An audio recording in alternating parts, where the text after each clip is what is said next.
Santo do dia 4 de outubro, São Francisco de Assis, fundador dos franciscanos. Origens. Filho de Pedro e Dona Pica Bernardone, Francisco nasceu entre 1181 e 1182, na cidade de Assis, Itália.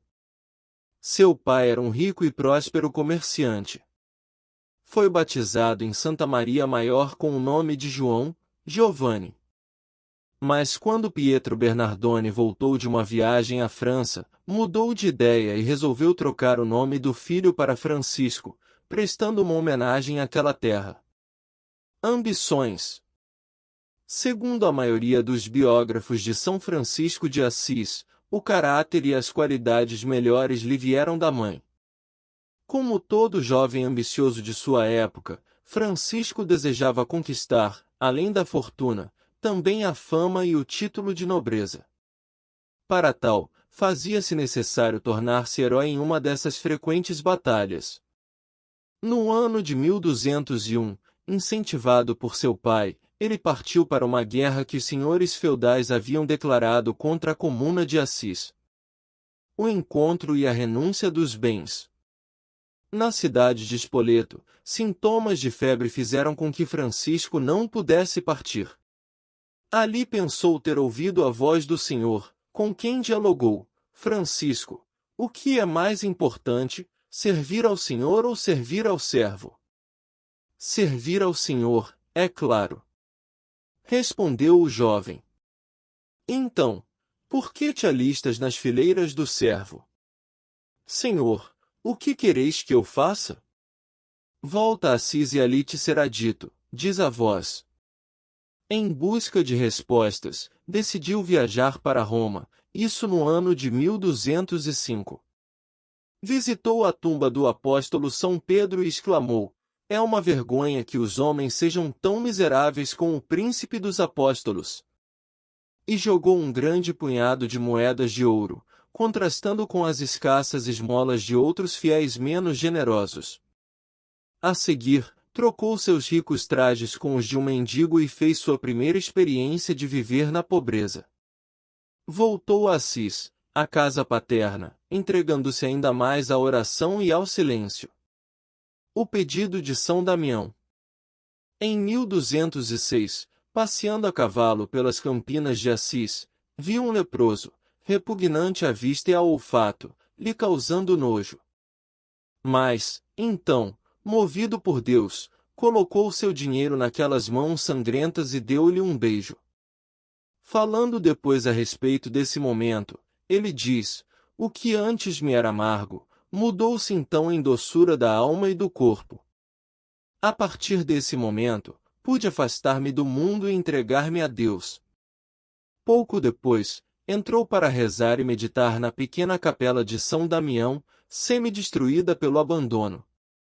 Estava ajoelhado em oração aos pés de um crucifixo quando uma voz, saída do crucifixo, lhe falou: Francisco, vai e reconstrói a minha igreja que está em ruínas. Afastamento da família e dos amigos.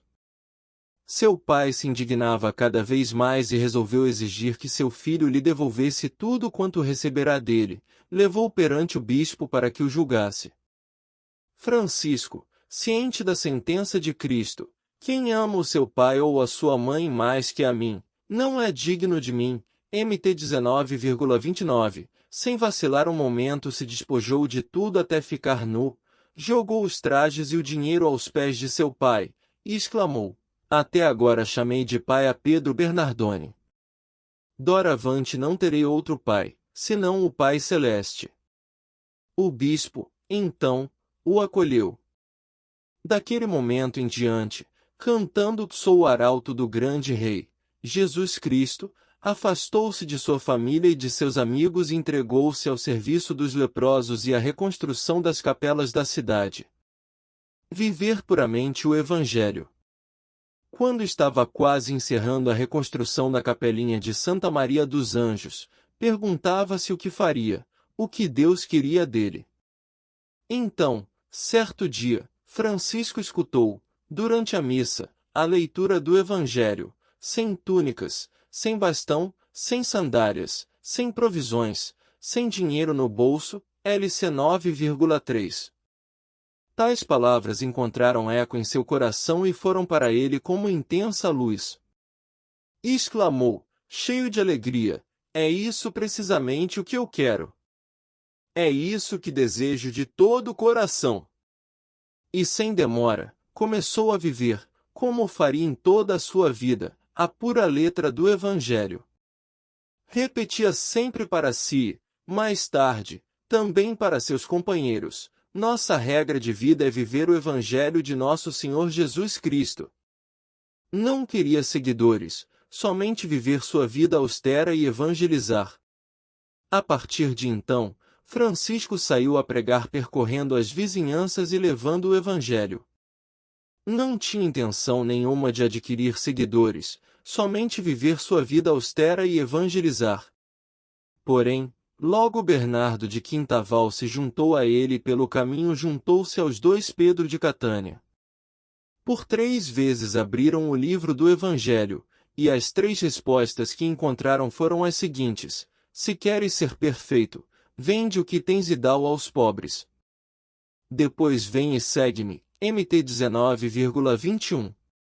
Não leveis nada pelo caminho, nem bastão, nem alforge, nem uma segunda túnica.